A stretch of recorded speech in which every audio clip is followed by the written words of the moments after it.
May tatlong klase ng aura na kapag dala mo, hindi mo kailangan magyabang, hindi mo kailangan mag-flex, hindi mo kailangan maghabol, kusang lumalapit ang babae. Hindi dahil sa itsura mo, hindi dahil sa pera mo, hindi dahil sa galing mong magsalita, kundi dahil sa nararamdaman nila kapag kaharap ka. At ang tatlong aurang to bihira. Hindi to kayang gayahin ng lalaki na insecure, seloso, sabik at takot maiwan. Ito yung mga aurang kapag nasa iyo, mararamdaman ng babae ang kakaibang seguridad, kalmado, at misteryong hindi niya maipaliwanag. Pero bago natin pag-usapan ang tatlong aura na yan, aminin natin, marami sa ating lalaki, hindi natin alam paano gawing effortless ang dating natin. Kadalasan ganito ang nangyayari. Kapag gusto natin yung babae, tayo yung nagiging masyadong eager. Kapag naramdaman natin na may iba siyang options, tayo yung kinakabahan. Kapag hindi siya nag-reply na, tayo yung nababaliw. Kapag lumalayo siya, tayo yung humahabol. At ang pinakamasakit, habang mas gusto mo siya, mas nawawala ang halaga mo sa kanya. Bakit ganun? Bakit habang mas invested ka emotionally, mas nagiging ordinaryo ka sa kanyang paningin? Bakit parang mas mabilis mawala ang attraction kapag pinapakita mo ang tunay mong nararamdaman? Marahil naranasan mo to, yung babae na una mong nakilala, interesado, nagpapakita ng vibes, mabait, madalas mag-message, pero nung naging attached ka, naging consistent ka, naging available ka lagi, biglang nagbago, lumamig, umiwas. O kaya parang hindi na ganun ka-excited sa presensya mo. At dun mo naisip, siguro kailangan ko pa magpakitang gilas. Siguro kailangan ko pa unahin siya. Siguro dapat ipakita ko na ako talaga yung serious. Pero imbes na gumanda ang agos, lalo siyang lumayo. Masakit yon. Nakakababa ng sarili. Para kang nagbigay ng VIP access sa isang taong hindi naman siguradong papasok sa buhay mo. Dito tayo lahat nadapa. Kung tatanungin mo ang sarili mo, bakit ba ako nagiging ganito? Bakit ako nagiging sabik, takot, kinakabahan, overthinking sa isang taong hindi pa nga sure sa akin? Simple lang, attachment. Hindi ka naman talaga nasaktan dahil sa babae. Nasaktan ka dahil sa inaasahan mo sa kanya. Kahit hindi mo sinasabi, umaasa ka. Sana siya yung sagot sa lungkot mo. Sana siya yung magpapatunay na worthy ka. Sana siya yung magbibigay ng pagmamahal na matagal mong hinintay.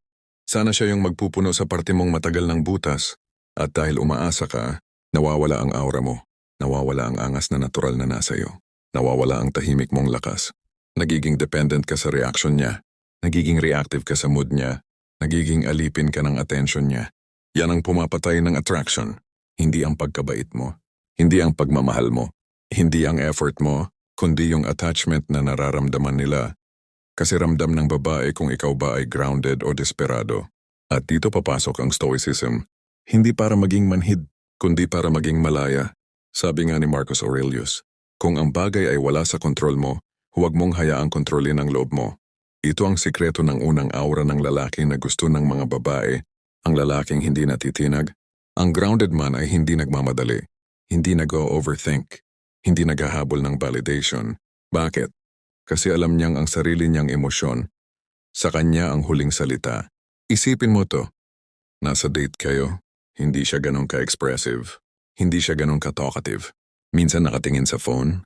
Anong typical reaction ng maraming lalaki? May mali ba sa akin? Hindi ba siya interested? Paano ko to aayusin? Dapat ba magpatawa ako? Dapat ba mas maging energetic? Pero ang grounded man, tahimik lang, observant, relaxed. Hindi pinipilit ang connection. Hinahayaan niyang kusang mabuo at dito nagiging kakaiba ang presence niya. Tama ng babae yung kalmadong kumpiyansa. Yung lalaki na hindi nagmamadali, hindi nagpapanik, hindi naghahabol ng resulta. Ito yung aura na hindi kayang tapatan ng mukhang gwapo pero insecure. Ito yung aura na hindi kayang gayahin ng lalaking punong-puno ng takot mawala. At bakit gustong-gusto ito ng mga babae? Kasi bihira, kasi refreshing. Kasi sa mundong punong-puno ng lalaking sabik, ang lalaking kalmado ang tunay na kakaiba. Paano mo ito ina-apply araw-araw? Hindi ito step by step, kundi pagbabago ng paghawak sa sarili. Kapag hindi siya nag-reply, hindi mo hinahabol. Kapag malamig siya, hindi mo pinipressure ang sarili mong mag-perform. Kapag may ibang lalaking interesado sa kanya, hindi mo kinukumpara ang sarili mo. Kapag hindi malinaw ang intensyon niya, hindi ka nagagalit, nag-o-observe ka lang. You stand still. You stay calm. You choose yourself. At dahil dito, nararamdaman niya yung lalakas ng presence mo. Hindi dahil may ginagawa ka, kundi dahil kung sino ka kapag tahimik ang mundo. Pero tandaan mo, ang pagiging grounded ay hindi pagmamayabang na hindi kita kailangan. Hindi ka nag-a-attitude. Hindi ka nagpi-play hard to get. Hindi ka nagmamask. Kasi kapag ego-driven, iba ang amoy, iba ang dating, iba ang intention. At ramdam ng babae kapag fake ang kalmado mo. The grounded man is calm not because he wants power, but because he wants peace. Kapag power ang habol mo, nagiging manipulative ka. Kapag peace ang habol mo, nagiging dignified ka. Kapag grounded ka, ibang klaseng aura ang nilalabas mo. Hindi ka madaling dalhin sa drama. Hindi ka natitinag ng mood swings. Hindi ka umaasa sa validation. Hindi ka mababaon sa insecurity. Hindi ka takot mawala. At ang babae, kusa siyang nagiging curious. Kusa siyang nagiging invested. Kusa siyang nagiging attracted. Kasi bihira ang lalaking hindi natitinag. Ang presence mo, para kang bundok.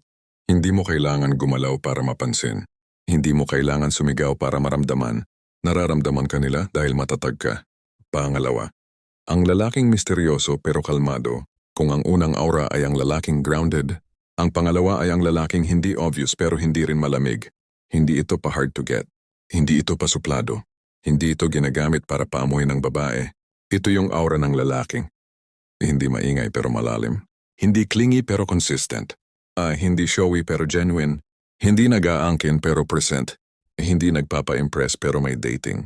Ito yung aura na nagbibigay sa babae ng hindi ko siya lubos makilala, pero gusto ko pa siyang kilalanin. At bakit ito attractive? Simple. Kapag masyado kang open agad, nawawala ang thrill. Kapag masyado kang cold, nawawala ang connection. Pero ang lalaki na mysterious pero warm, siya ang nagbubukas ng tamang dami, hindi lahat. Dahil may sarili siyang mundo, may sarili siyang passion, may sarili siyang purpose, may sarili siyang buhay na hindi umiikot sa babae. At kapag ganito ka, mas lalo ka nilang gustong pasukin. Ganito ang itsura niya sa totoong buhay. Hindi mo binubuhos lahat ng kwento mo sa unang linggo. Pero kung mag-share ka, totoo, hindi scripted, hindi pang pa-impress. Hindi ka clingy na pero hindi ka rin ghost-like. May limit ang oras mo, pero present ka kapag magkasama kayo. Mas mahalaga ang depth kaysa sa dami ng sinasabi mo. Hindi ito strategy. Hindi ito game. Ito ay natural byproduct ng lalaking may sariling universe. Kasi ang tao na may passion, nakaka-attract. Ang tao na may hobbies, interesting. Ang tao na may ambition, magnetic. Ang tao na may self-control, irresistible. Hindi mo kailangan magpanggap. Hindi mo kailangan mag-acting. You live your life. And she becomes curious about it. Mahalagang tandaan, huwag mong gawing excuse ang pagiging mysterious para maging malayo, toxic or cold. Hindi ito aura ng deadma. Hindi ito aura ng mas importante ako kaysa sayo. Hindi ito aura ng bahala ka sa buhay mo. Ang tunay na mysterious pero warm ay grounded sa humility. Kung ego ang gagamitin mo, magmumukha kang pa-cool, magmumukha kang arrogant, magmumukha kang emotionally unavailable. Pero kung grounded ka, foundation ng mawar, mas lalalim ang connection, mas nagiging effortless ang attraction. Mas nagiging natural ang pacing. Kapag nakuha mo ang aura na ito, nararamdaman ng babae na hindi ka basta-basta maabot, pero hindi ka rin imposible. You are a man worth discovering. At ang babae, hindi mo na kailangan i-convince. Siya mismo ang magbubukas. Siya mismo ang lalapit. Siya mismo ang mag-i-invest. Not because you manipulated her, but because you lived in your truth. At dito papasok ang pinakamalakas na aura ng lahat. Yung pangatlo, ang aura na hindi lang gustong-gusto ng babae, kundi nakakapagpabago ng tingin nila sa'yo. May ikatlong aura na hindi alam ng karamihan. Hindi ito nakikita sa TikTok gurus. Hindi ito nababasa sa mga typical na Riz tips. At hindi rin ito kayang gayahin ng lalaking insecure. Ito ang aura na kapag nasa'yo, hindi ka lang gusto ng babae.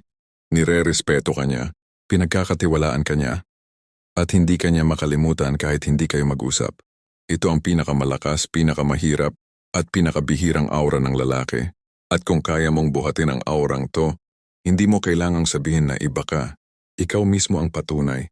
Pero bago ko ibigay sa'yo, kailangan muna nating pag-usapan ang sakit na pinanggagalingan nito. Kasi ang ikatlong aura na ito, hindi mo makukuha kung hindi mo muna hinarap ang mga sugat mo bilang lalaki. Dahil karamihan sa atin kahit tahimik, may baon na bigat, mga rejection na hindi mo pinahalata, Yes, mga babaeng di ka pinili. Mga gabing nag-overthink ka ng saan ako nagkulang. Mga pagkakataong ibinuhos mo lahat. Pero hindi ka man lang binigyan ng chance. Mga text na scene lang. Mga effort na hindi pinansin. Mga panahong feeling mo hindi ka sapat. At dahil dito, nagiging defensive ka. Nagiging guarded. Nagiging masyadong maingat. O minsan, nagiging sobrang eager kapag may babaeng nagpapakita ng konting atensyon. Kaya karamihan ng lalaki, kahit matured sa itsura, hindi pa rin stable sa loob. At ramdam ng babae yon. Hindi sa sinasabi mo, hindi sa ginagawa mo, kundi sa presence mo. Kapag hindi ka pa healed, hindi ka pa secured, hindi ka pa grounded, lumalabas yan sa tono mo, pacing mo, galaw mo, paraan mo mag-reply, paraan mo tumingin, paraan mo mag-observe, paraan mo mag-express. Hindi mo kailangan magsalita para maamoy ng babae yung insecurity. At hindi mo rin kailangan magsalita para maamoy niya yung strength. Dito pumapasok ang pinakamalakas na aura. Lahat tayo may attachment. Sa idea ng pagmamahal, sa idea ng piliin, sa idea ng respondehan, sa idea ng magiging tayo siguro. Attachment to validation. Attachment to being chosen. Attachment to attention. Attachment to certainty.